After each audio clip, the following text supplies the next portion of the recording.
Bueno, estamos saludando a las 8:22 al doctor Roberto Debag. Roberto, un abrazo, buen día. ¿Qué tal? Buen día, ¿cómo les va? Bueno, obviamente pregunta hace casi poco menos que obvias esta mañana. Le pido una opinión sobre el alcance de las medidas, su eventual utilidad, la perspectiva de una postergación de las mismas. ¿Qué opina? Bueno, opino todo eso junto, o sea que las restricciones realmente se imponían por esta cuestión de que, bueno, la no eficacia de las tres grandes medidas o las tres grandes patas que controlan la pandemia, que es la comunicación, la política de testeos y las vacunas, son ineficaces, no produjeron el impacto adecuado. No produjeron el impacto adecuado porque no se implementaron en forma adecuada. La cuarta es la restricción. Ahora, podríamos hacer un análisis, perdón que repita siempre, un análisis desde la ciencia y no de la política. Creo que lo que ocurrió ayer en el discurso, con el mayor de respeto con el señor presidente, es que seguimos fallando en la comunicación. O sea, sigue habiendo una comunicación que no apoya, mejor dicho, que no genera la credibilidad científica como para que no se discutan las medidas. Es decir, si uno piensa a través del discurso que seguramente el señor presidente le ha llegado a su mesa todos los datos, si uno piensa que solamente la responsabilidad fue en el ciudadano nuevamente, bueno, hay una fuerte equivocación de los técnicos que lo asesoran, porque se sabe que esta historia del martillo y la danza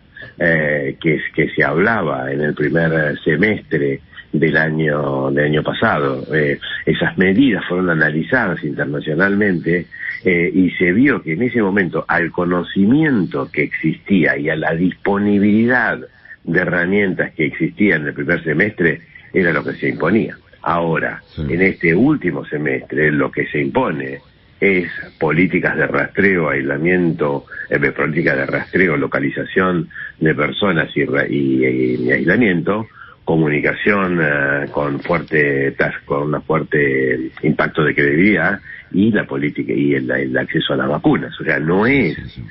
Hoy leo un diario y dice, bueno, no, la reflexión de la comitiva y señor presidente en Portugal, cuando salió a caminar o pasear, vio que había una restricción pura, y entonces se pensó o se piensa que eso es lo que está generando posteriores libertades.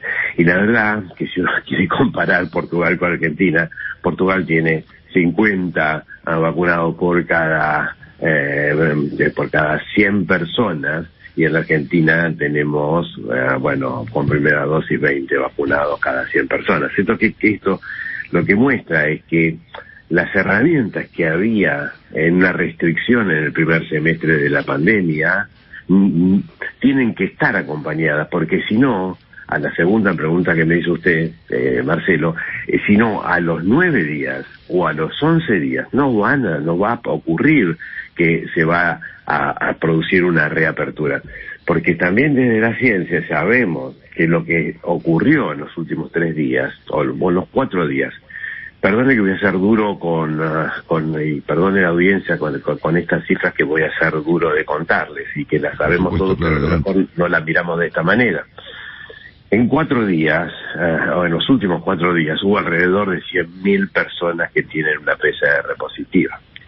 Si nosotros sabemos que el índice por el cual hay que multiplicar la cantidad de casos que hay es 4, siendo muy generosos, estamos hablando de que en los últimos 4 o 5 días hubo 400.000 personas que tuvieron la infección. Volvamos y olvidémonos de esa cifra muy grande. Vayamos a lo que tienen solamente PCR positiva, 100.000. De esos 100.000, 10.000 personas van a tener enfermedad moderada a severa al día 14, o sea, dentro de 14 días. Pero hay 5%, quiere decir 5.000 personas, que dentro de 21 días van a tener la necesidad de una terapia intensiva. Claro, en la Argentina, claro. O sea, ahora, de acá a 15 días, vamos a ir incrementando las tasas de ocupación se van a mantener en un momento porque lamentablemente las camas se desocupan por altas o por personas que lamentablemente fallecen, pero va a venir el tsunami de estos 5 últimos días. Entonces, las restricciones sí es la pata que tenemos que se tiene que implementar, producto de la ineficacia, pero paralelamente no tenemos que dejar de pedir, la verdad que, perdonen por la pasión, pero de pedir a gritos que se sigan haciendo y que se sigan abriendo acuerdos de las vacunas y que se le pueda decir a la sociedad los cronogramas de entrega de esas vacunas. De entrega de esas vacunas, que si se entregan ahora, en la próxima semana, y sabemos, y tengo datos personales, de no solo de las 4 millones de dosis que vienen, sino que durante los días de junio van a venir de un país determinado, que la mayoría de las personas saben de qué país es, van a venir otros millones de dosis, porque ese país no solo va a ser generoso, sino tiene el respeto a que no se produzca un cóctel viral en la Argentina de que mucha transmisibilidad genere nuevas variantes y que pueda lesionar indirectamente a los programas de control de pandemia que se han sido fortalecidos y que están en los Estados Unidos, en Europa, en Israel y en algún país asiático. Entonces, realmente las restricciones es producto de estas no eficaces medidas que desde hace muchas semanas venimos reclamando. Mire, yo anoche, como muchos argentinos, tenemos la sensación de, primero del dolor de las personas que lamentablemente fallecen, porque si fallecen 1 o 500 o 700 personas en un día, esas fueron personas que si se hubieran vacunado el 15 de abril en Argentina no hubieran fallecido. Mire, o sea, la imagen esta es, hoy la persona que fallece, si hubiera accedido a una vacuna el 15 y el 16 de abril, estas personas no hubieran fallecido. Entonces, siento ese dolor como argentino, pero además siento una profunda frustración comunicacional. Mire, he querido tener el rol de aprovechar todos los minutos de aire que me convocan o que me dan la probabilidad de la generosidad de hacerlo, y hace 11 semanas que empecé a hablar del huracán que íbamos a tener, que iba a ser devastador. Sí, me consta porque eso ocurrió aquí también, ¿no? Sí. Pero 11 semanas, Marcelo, hace 11 semanas. Y escucho por los diferentes medios personas que dicen, no hay vacunas en el mundo. No, esto no es así. No es que no hay vacunas en el mundo. Se perdió un gran acuerdo en la Argentina. Tuvieron problemas, sí, de producción AstraZeneca, tuvieron otros problemas de entrega también por producción, Gamaleya. El 30 de diciembre me hicieron una nota, creo que se lo comenté alguna vez, CNN, y CNN dije no puede producir Gamaleya segundo componente. Y entonces me dijeron, pero usted está diciendo algo muy fuerte, muy denunciante, usted no tiene datos. Esto sí tengo datos del mundo de las vacunas, que un laboratorio de las características de Gamaleya no puede producir a larga escala las dosis que está prometiendo en el mundo, a no ser que genere 5 centros de producción en el mundo, como pensaba que iba a ser, pero que no se puede hacer tan rápido, que pensaba un centro de producción, un hub de producción en Latinoamérica, otro en la India, otro en Europa y otro en otro país asiático. Eso no podía ocurrir en los primeros días de enero para que a fin de enero tuviéramos 20 millones de dosis en la Argentina y en otros países.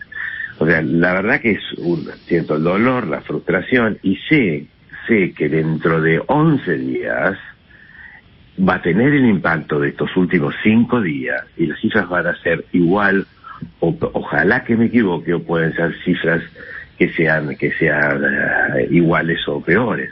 Entonces, y esto, por supuesto, va a prolongar, a no ser porque si trajeran, y como va a pasar, se va a traer una cantidad de millones de dosis durante el mes de junio a la Argentina va a acceder a esa vacuna, pero eso va a impactar en el mes de julio, razón por la cual lo que tenemos enfrente solo es la restricción y esperar que el huracán sea lo menos devastador posible. Así usted clarísimo. Perdón, Marcelo. Willy Cohen, Roberto, perdón. Sí. Un abrazo, Roberto, simplemente muy cortito. Ante esta perspectiva, entonces, aquí lo que estamos es ante el anuncio del arranque de cuarentenas bastante extremas, es decir, esto evidentemente dentro de 9 días va a ser muy difícil, doctor, con ese panorama que usted con gran honestidad y valentía nos anticipa.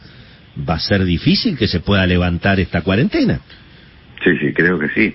Creo que es así. Además se produjo el efecto también que venía diciendo acerca del efecto de derrame, es decir, el efecto de derrame de las variantes desde Brasil, pasando por Uruguay, viniendo a Argentina, entrando por lo que significa esta figura de Lamba y luego derramando hacia el interior del país. Ahora no solo tenemos este nuevo incremento en el AMBA, sino que tenemos el incremento también en el interior, porque si ustedes recuerdan, este efecto de huracán que yo decía, ¿verdad? Primero viene el huracán, después viene el ojo del huracán y después viene la segunda parte del huracán, que es el más devastador. Ahora, la primera parte de ese huracán la está recibiendo ahora por tiempos el interior del país. O sea, esto va a persistir en semanas. Y las vacunas que van a acceder, porque, bueno, la luz de esperanza es que en el mes de julio vamos a empezar a ver los primeros resultados, y en el mes de agosto también de lo que ya se logró en la Argentina, que sí es algo básico pero bueno, que es que más del 70 y pico por ciento, casi el 80, no creo que llegue al 80, de las personas mayores de 60 han accedido a una dosis de vacuna. Entonces, y esas personas para mitad de junio van a tener una reducción en la probabilidad de complicaciones y de muertos. Entonces ahí vamos a tener ya una primera ola de efecto de las pocas vacunas que se han recibido, que por suerte fueron a los mayores de 60 años, porque los mayores de 60 años sigue todavía Argentina, más del 80% de los lamentables personas que fallecen tienen más de 60 años, y si yo tengo más del 80 o el 80% vacunados, en junio voy a reducir esa probabilidad de muerte. O sea que vienen semanas que para mí van a ser semanas difíciles, semanas de restricciones, y recién en junio, para mediados o fines de junio y julio, empieza si es que llegan todas estas vacunas, que sabemos que están dentro de cronogramas, y específicamente son las 4 millones de vacunas de AstraZeneca y la donación de los Estados Unidos que se espera para 3 países, que es para la India, para Brasil y para Argentina. Muy bien, es un gusto escucharlo, Roberto, a pesar de las noticias catastróficas que estamos no son buenas, pero bueno, la realidad es tomar también la conciencia ciudadana de que tenemos que cumplir con estas restricciones, pero no tenemos que, como siempre pasa en Argentina, no tenemos que perder la memoria. Un abrazo muy grande, es el doctor Roberto Leva. Gracias, Roberto. Reviví las principales notas de cada mañana en radiomitre.com.ar.